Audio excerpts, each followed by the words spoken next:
أعوذ بالله من الشيطان الرجيم بسم الله الرحمن الرحيم لا أقسم بهذا البلد وأنت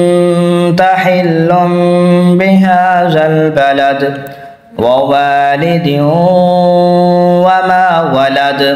لقد خلقنا الإنسان في كبد أيحسب أن لن يقدر عليه أحد يقول أهلكت مالا لبدا أيحسب أن لم يره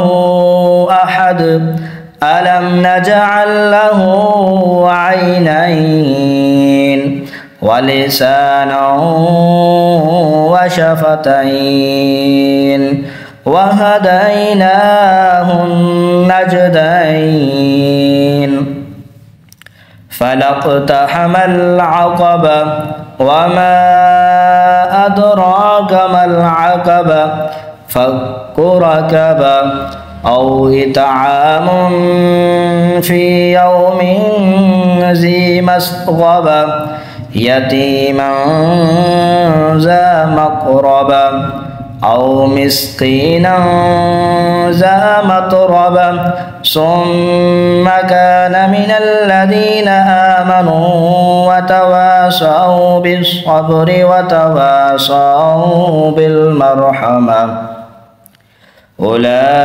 أولئك أصحاب الميمنة والذين كفروا بآياتنا هم أصحاب المشأمة عليهم نار مؤصدة آمنت بالله صدق الله العظيम। तमाम अहबाब से अपील है कि हमारे YouTube चैनल को सब्सक्राइब कर दें और वीडियो को लाजमी शेयर करें। शुक्रिया।